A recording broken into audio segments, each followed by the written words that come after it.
जो एकादशी है वो 21 तारीख से है। 21 जुलाई को एकादशी का व्रत पड़ेगा, जिसका पारण 22 जुलाई को सुबह 5:37 से 7:05 पर रहेगा। दोबारा फिर आपको बता देती हूँ कि एकादशी का जो व्रत रहेगा वो 21 तारीख से है। एकादशी 20 तारीख से शुरू हो जाएगी, तो आपको 20 तारीख को भी अक्षत यानी चावल का इस्तेमाल नहीं करना है। 20 तारीख से ही आपको चावल नहीं खाना है। 21 तारीख को व्रत वाली एकादशी है। 21 तारीख को 21 जुलाई को व्रत रखा जाएगा एकादशी का, इसलिए भी उस दिन चावल का इस्तेमाल नहीं करना है। 22 तारीख को द्वादशी तिथि शुरू हो जाएगी, तो उस दिन आप चावल का इस्तेमाल कर सकते हैं। एकादशी व्रत का महत्व आपको पता ही है दोस्तों। हर महीने में 2 एकादशी पड़ती हैं और पूरे साल में 24 एकादशी, और हर किसी को 24 एकादशी कम से कम व्रत रखना ही चाहिए। और जब भी आप एकादशी का व्रत करें तो उस दिन विष्णु भगवान और लक्ष्मी माता की पूजा होती है, और पीपल के नीचे भी आप दिया जला सकते हैं। इस बार जो ये व्रत है वो सोमवार को 21 तारीख को पड़ेगा एकादशी का, और मंगलवार 22 तारीख को उसका पारण किया जाएगा। तो आप एकादशी का व्रत रखने के बाद कथा सुने एकादशी माता की, और उसके बाद पंडित जी को दान दक्षिणा, वस्त्र का दान, जल का दान, फल का दान और अनाज जिसमें आटा, घी, चावल, नमक और चीनी और दाल, ये सब चीज़ों का दान इसमें अवश्य ही करना चाहिए सबको। और अगर आप दान करते हैं, आपने हमेशा ही अनाज का दान किया है और नमक का दान नहीं किया, तो मैं आपको बोलूँगी कि एक बार आप जब भी हर एकादशी का दान जब आप देते हैं पंडित जी को, तो उसमें नमक अवश्य दें। नमक देने से आपके जितने भी घर में बीमारी या कोई परेशानी चल रही है वो दूर हो जाएगी।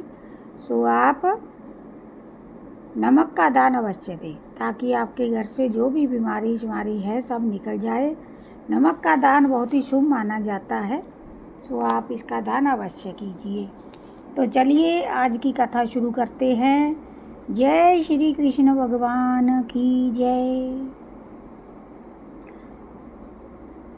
ये सावन कृष्ण पक्ष एकादशी को कामिका एकादशी बनाई जाती है। इसे पवित्रा के नाम से भी जाना जाता है। प्रातः स्नान आदि से निवृत्त होकर भगवान विष्णु की प्रतिमा के आगे पंचामृत से भगवान को स्नान कराएं, भोग आदि लगाएं। आचमन के पश्चात धूप, दीप, चंदन आदि सुगंधी पदार्थों से आरती उतारनी चाहिए। कथा शुरू करते हैं। प्राचीन काल में किसी गांव में एक ठाकुर रहते थे।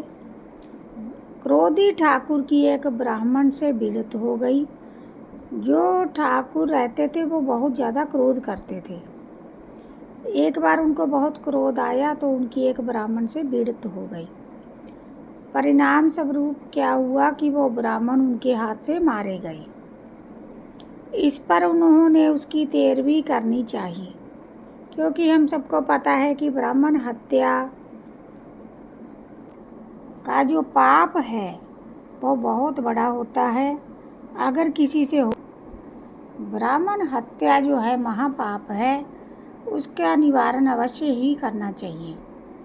तो इसलिए उस ठाकुर ने उसकी तेरवी करनी चाहिए, मगर सभी ब्राह्मणों ने भोजन करने से इनकार कर दिया, क्योंकि सभी ब्राह्मणों को पता था कि उसके हाथ से ब्राह्मण की हत्या हुई है। तो सभी ब्राह्मणों ने उसके घर का भोजन खाने से इनकार कर दिया। तब उन्होंने सभी ब्राह्मणों से निवेदन किया कि हे भगवान, मेरा पाप कैसे दूर हो सकता है, मैं कैसे इस पाप से छूट सकता हूँ। इस प्रार्थना पर उन सब ने उसे कामिका एकादशी के व्रत की सलाह दी।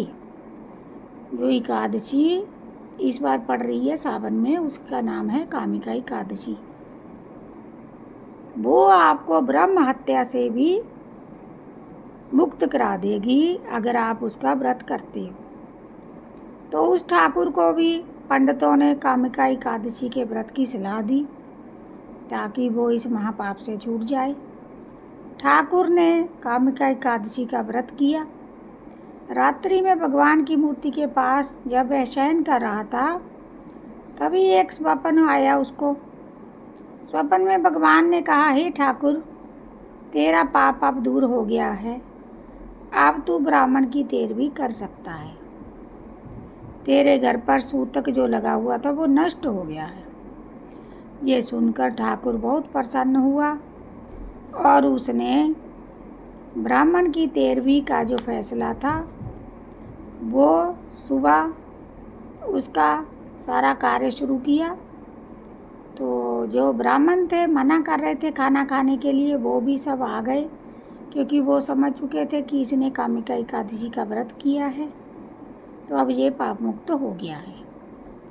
तो ये जो कामिका एकादशी है, ये आपको ब्रह्म हत्या मतलब ब्राह्मण की जो हत्या हो जाती है, अपने पुराने ग्रंथों में भी आपने सुना होगा, जैसे रावण की हत्या, रावण ब्राह्मण था, और ऐसे ही कई ऐसी कहानियाँ हमारे ग्रंथों में लिखी हुई हैं जिसमें ब्राह्मण की हत्या जब हो जाती है तो उससे कैसे मुक्ति पाएं, ये सब भी ग्रंथों में ही बताया गया है भगवान के द्वारा।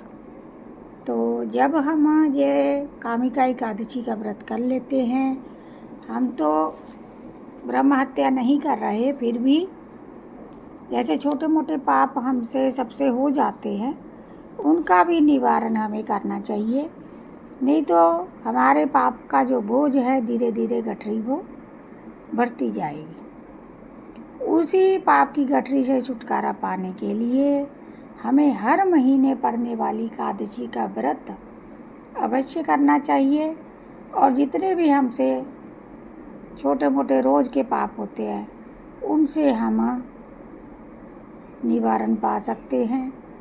इसी तरह से हर महीने 2 एकादशी पड़ती हैं। अगर आप उन दोनों एकादशी का व्रत कर लेते हैं और दान दक्षिणा करते हैं तो आपको बहुत पुण्य की प्राप्ति होती है और भगवान आपसे प्रसन्न होते हैं।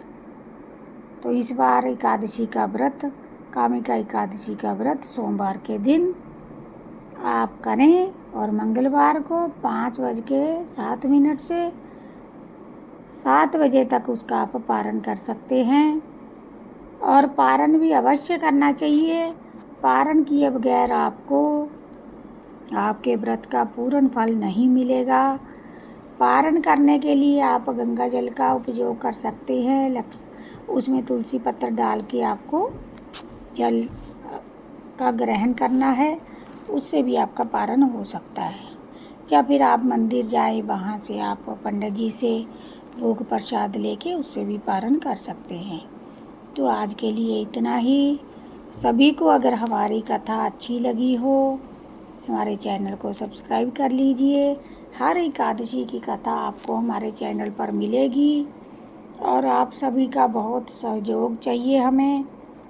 तो कृपया हमारे चैनल को सब्सक्राइब करें और कथा सुनने और सुनाने दोनों को ही इसमें भला होता है बहुत ज़्यादा।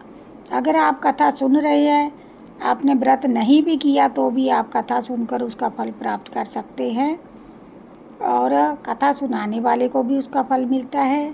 सो एक लाइक और कमेंट में जय श्री कृष्ण अवश्य लिखा कीजिए। और ठाकुर जी का ये व्रत, माता लक्ष्मी की कृपा आप पे हमेशा बनी रहे। जय श्री कृष्ण।